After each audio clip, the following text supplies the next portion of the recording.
Hi guys, it's Nicole here again with Mommy Tips by Cole, and today's video I wanted to talk about my baby registry item regrets. Some of them I've gotten from my first registry, or maybe my second or my third, and those are items that I tried to use but just found to be not as useful as I thought it was going to be. And also I'm going to mention a couple alternatives to the items that I found to be regretful, to save yourself some money and things that I wish that I did or I knew before that I registered for these items.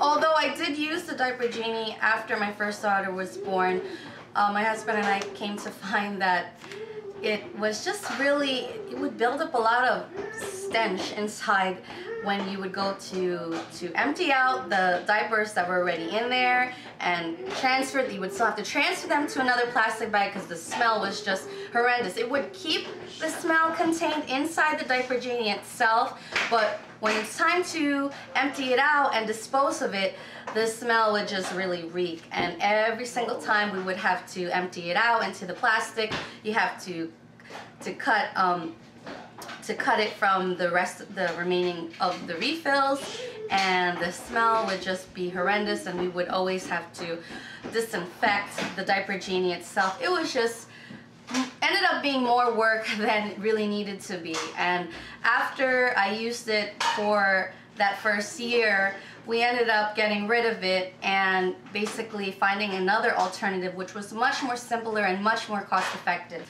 These simple diaper disposable bags, they look like this, and I'm sure you all are familiar with this, and they're just little baggies, and they're actually, some of them come scented, and this is like a fresh scented smell. These come in a pack of 50, I know, for the Sassy brand, and it's $2.99 for 50 of them. Just buy a large or medium size garbage bag, maybe one that you can step on that has a lid. For me, I empty out my garbage pail practically every day, so it just contains a smell in here, and all you gotta do is just wrap up your big trash bag and throw everything out. And this is so much more simpler, and you could also use this in your diaper bag and just keep a stack of this in next to your crib or your pack and play, and so much more cost effective. At least this is what I found for us, and this is what we do now, what works for us. And anytime we do run out of these, we use just any ordinary plastic bags, and maybe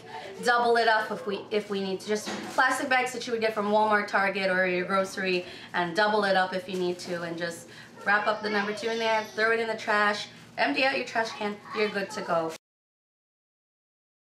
It has Velcros that all you do is just put your baby inside, wrap around the 2 pieces, Velcro it, and your baby is ready to go and swaddle. I just found that item just to be a total waste. I mean, it wouldn't wrap my baby as tightly as I would like. I've only used it just a handful of times, and I did try to purchase a different kind with my son, and honestly I must have used it once. The more cost-effective alternative to the swaddler would just be to use ordinary receiving blankets. This is one that I got from the hospital, and this is just one that I got from my registry, and they pretty much show you in the hospital how to swaddle your baby anyway, using just a regular receiving blanket. For us, swaddling only worked for maybe just a couple of weeks or to the first month that they're born. So, I mean, this will serve multiple purposes, so you really don't need to purchase an actual swaddler.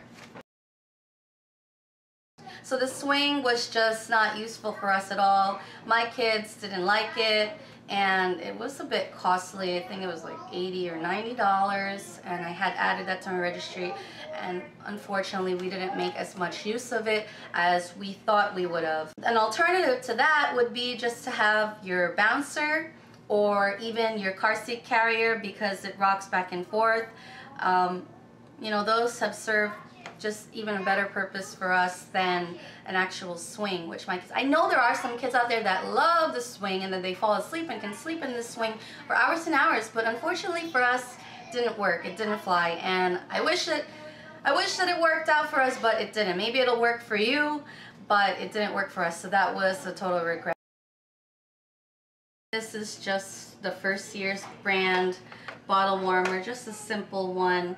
And reason why it's a regret for me is because I mainly breastfed all 3 of my kids. I only used this for my first daughter because she would use the bottle occasionally. It was not as useful for us as I thought it would be because one, I was mainly breastfeeding, but when I did bottle feed her, the thing with this is sometimes it would overheat the bottle and I would end up having to spend extra time putting it in some cold water to cool down, and it didn't save me a lot of time. And I found the alternative to that for myself was just to use well, this is a measuring cup, but I mean any type of like bucket or deep cylinder type of container to just insert your bottle in, put some warm or hot water in, and just put your bottle, and you know, a couple of minutes and voila, your bottle is warm without having it get overheated and burning hot inside the bottle warmer. So this is a great alternative and completely cost effective. No need to add this to your registry. I'm sure you have this or something like this at home already. It looks like a giant pillow with just like this indentation here for your baby to lay on and put their head. And I actually added this to my registry from my son. I thought it was really cool. They didn't have this out for my first 2 kids. When he was small, maybe he would lay in it, but it served the same purpose as having just the regular boppy, which you can also get, you know, different slip covers for, and we already had this from our other 2 kids, and it just served the same purpose. I don't know why I added that on there. I mean, we are still using it as a regular pillow in our bed, but I mean, when the kids get a little bit bigger and they start to roll over, you know, it's not safe to have them in that newborn lounger. I had 2 of them with my first daughter and I gave them away already. And unless your baby is born in the middle of winter and your house gets like really cold, like middle of the night or during early morning, and you know, you go to change your newborn, you know, that's the only time that I found that very useful, because my eldest was born in December and we live on the East Coast, so we have really cold winters here, and that was really great for that first couple of weeks that she was born, and I had no use for it after that.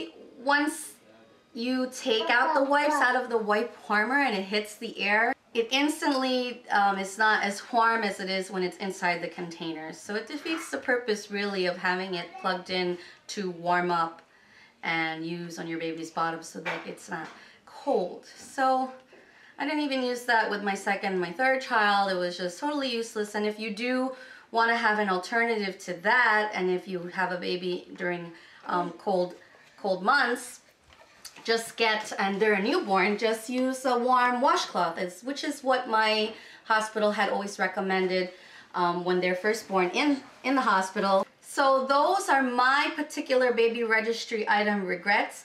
Maybe some of these items work for you all, but for my experience with my kids, they were not as helpful as I thought they would have been when I initially added them to my registry.